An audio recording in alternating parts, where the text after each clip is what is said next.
রাতের বেলায় আমি তখন রেল মিনিস্টার ছিলাম। রাতের বেলায় খবর পেলাম গোপীনাথপুর শিহর বিজেপি দখল করে নিয়েছে। সেই রাতে আমি মিদনাপুরের শিরোমণি হোটেলে ছিলাম, ছোট্ট একটা ট্যুরিজম হোটেল। আমরা রাতে রওনা দিলাম। রওনা দিয়ে যখন এসে পৌঁছালাম, দেখলাম মানুষ, তৃণমূল কংগ্রেস কর্মীরা আতঙ্কে গঙ্গা পুকুরের জলের মধ্যে গলা পর্যন্ত ভেজানো অবস্থায় দাঁড়িয়ে আছে। কোথাও আগুন জ্বলছে, মদ মাংস রান্না হচ্ছে, সিপিএম আনন্দ করে খাচ্ছে। আর আমাদের ছেলে মেয়েরা পুকুরের মধ্যে কাদায় ডুবে বসে আছে। আমাকে দেখে আস্তে করে বলছে, দিদি আমরা এখানে, আমাদের বাঁচান। আজ যে সিপিএম সাধু সাজে, আর সিপিএমের হারমাদগুলো বিজেপির হারমাদ হয়েছে। পরশুরা বলুন, খানাকুল বলুন, গোঘাট বলুন, আরামবাগ বলুন, আমার থেকে ভালো কেউ চেনে না। এসছিলাম মিটিং করতে চমকাইতলা। চমকাইতলাটা কোথায়? আরামবাগের জয়রামবাটি কামাল পুকুর দিয়ে আধ ঘন্টা গেলে এই চমকাইতলা মিদনাপুরের। সিপিএম কি করত? ওই চমকাইতলার ওখানে গড়বেতা থেকে আর এখান পর্যন্ত মাটির নিচে একটা সুড়ঙ্গ করে রেখে দিয়েছিল। মানুষ খুন করত, আর সেই সুড়ঙ্গ দিয়ে জল দিয়ে মানুষকে ভাসিয়ে দিত, তার কোনো জীবন পাওয়া যেত না খুঁজে। চমকাইতলা মিটিং করতে এলাম। অজিত পাজাও সেদিন আমার সাথে ছিলেন। অজিত পাজাও মন্ত্রী ছিলেন, আমিও মন্ত্রী ছিলাম। আমার কাছে হঠাৎ খবর এলো ডেকোরেটর আসছে না। সিপিএম কে মাইক লাগাবে, মাইক ম্যানকে বলে দিয়েছে মাইক হবে না, ডেকোরেটর আসছে না। আমরা কলকাতা থেকে একটা ডেকোরেটর নিয়ে এলাম, মাইক ম্যান নিয়ে এলাম। মিটিং করতে করতে ছোট্ট স্টেজের মতো হলো, আমাদের স্টেজ কেটে দিল। এবার আমি তো চলে এলাম জয়রামবাটি কামার পুকুরের ওখানে। একটা মিউনিসিপ্যালিটি দিয়ে একটা ছোট্ট গেস্ট হাউস ছিল 2-3 জনের থাকার। আমি সেখানে চলে এলাম। হঠাৎ খবর পেলাম অজিত পাজার ওপরে ওরা গুলি চালাচ্ছে, অজিত পাজাকে আটকে দিয়েছে। অজিত পাজা তখন এক্সটার্নাল অ্যাফেয়ার্স মিনিস্টার। আমি তখন ফুটে গেলাম এবং অজিত পাজাকে সাথে করে নিয়ে এলাম। এপারে অজিত পাজার গাড়ি, মাঝখানে একটা খাল, আর ওপারে সিপিএমের লোকেরা বন্দুক নিয়ে দৌড়চ্ছে, বোম নিয়ে দৌড়চ্ছে। আমি অজিতদাকে বললাম, আপনি এগিয়ে যান, সব গাড়ি আটকে আছে, সব গাড়ি ছেড়ে তবে আমি যাব। আমি দেখলাম ঝাঁকে ঝাঁকে বন্দুকে নিয়ে আসছে। এপার থেকে বললাম, চালা চালা, যত বন্দুক আছে আমি এখান থেকে সরবো না, আমি সবাইকে নিয়ে তারপরে যাব। এই সিপিএম আজকে গদ্দার হারমাদদের সাথে গিয়ে হাত মিলিয়েছে বিজেপির সাথে।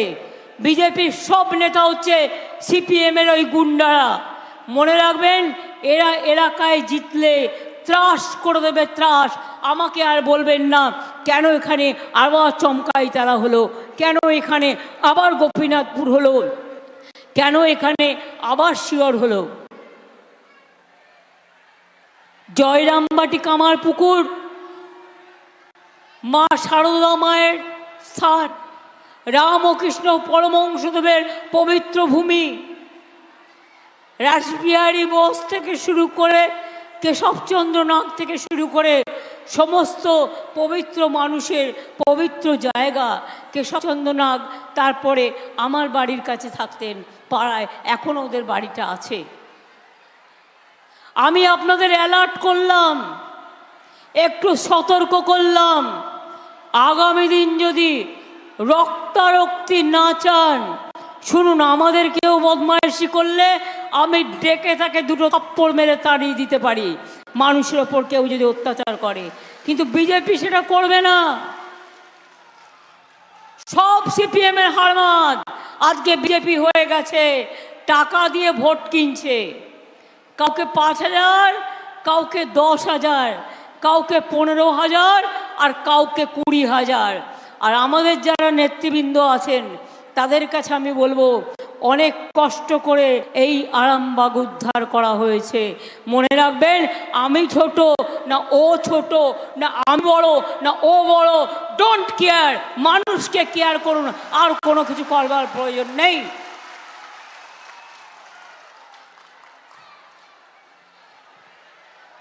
পরশুরায় বিজেপির একটা গুন্ডা আছে,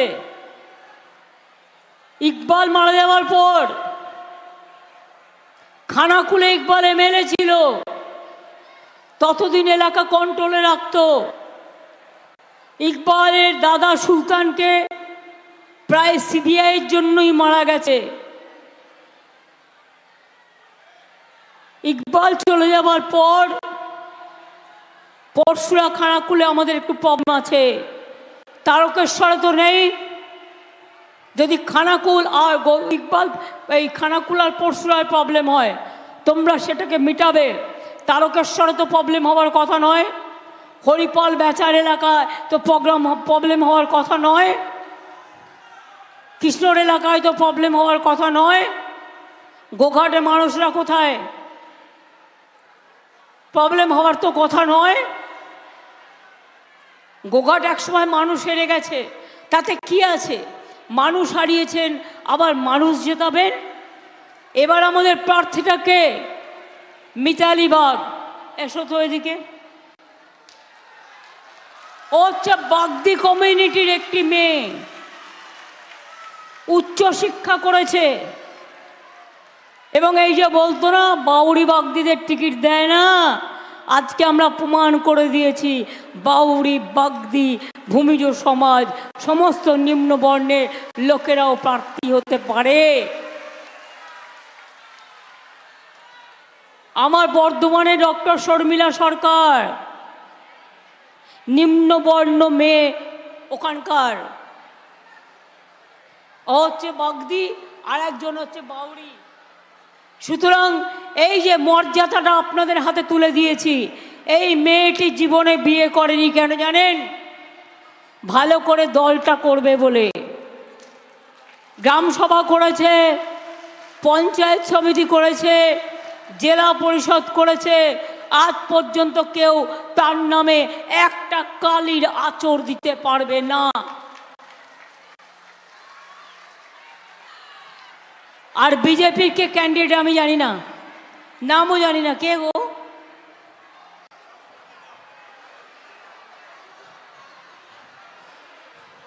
আমি জানি না। এখানে বিজেপির যিনি হারমাদ, বিজেপির হারমাদরা, আমি শুনলাম মিতালি বাগের গাড়িও ভাঙচুর করেছে, তার ড্রাইভারকেও মেরেছে। ওদের তো এটাই কাজ। আমি তাই তো বলছিলাম, শান্তি চান না রক্তারক্তি চান, কোনটা চান? মনে আছে সেই সব দিনের কথা? বাঁকুড়ার মানুষ বেরোতে পারতো না, পুরুলিয়ার মানুষ বেরোতে পারতো না, আরামবাগের মানুষ বেরোতে পারতো না, চমকাইতলার মানুষ বেরোতে পারতো না। আপনাদের গড়বেতা দিয়ে যে রাস্তাটা আছে আপনারা জানেন, আমি শুনলাম একটি পরিবারে দুটি ছেলেকে খুন করা হয়েছে। আমি ছুটে গেলাম, একজন বয়স্ক মা আমাকে বলছে, মাগো আমার হাতে একটা বন্দুক দিতে পারো আর একটা তৃণমূলের পতাকা। আমি বললাম, কেন মা, বন্দুক দিতে নেই? বলল, না গো, আমার দুটো ছেলেকে সিপিএম খুন করেছে, ওদের দুটো ছেলেকেও আমি খুন করব, আমি আর মাতৃজীবন রাখতে চাই না। অনেক ঘটনা আমার মনের মধ্যে লিপিবদ্ধ করা আছে। আমি রাস্তায় পথ চলি আর এই ঘটনাগুলো আমায় চালায় আর বারবার করে মনে করিয়ে দেয় আমাদের ভোট দেবেন কেন। যদিও এটা বাংলার ইলেকশন নয়, এটা দিল্লির ইলেকশন। দিল্লির ইলেকশনে দিল্লিকে বদলাতে হবে, দিল্লিতে উল্টাতে হবে, দিল্লিকে পাল্টাতে হবে, দিল্লিকে পরিবর্তন আনতে হবে। দিল্লিতে বাংলা সরকারের সাথে যেন নরেন্দ্র মোদীরা তুলনা করবার চেষ্টা না করে,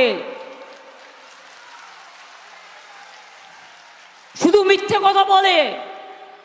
এবার বলুন, 2021-এর ইলেকশনের আগে আমরা কি বলেছিলাম? জিতলে লক্ষ্মীর ভাণ্ডার করে দেব। দিয়েছি কি দিইনি?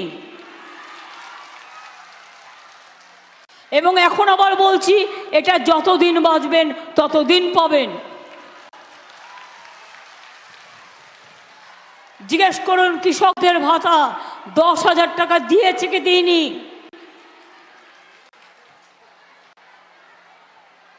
কন্যাশ্রী দিই কি না? শিক্ষাশ্রী দিই কি দিই না? 100 দিনের কাজে কাজ করালো মোদিবাবু। রোজ বড় বড় বিজ্ঞাপন, প্রচার ছাড়া কিছু নেই। ওনাকে আমি নাম দিয়েছি প্রচার মন্ত্রী।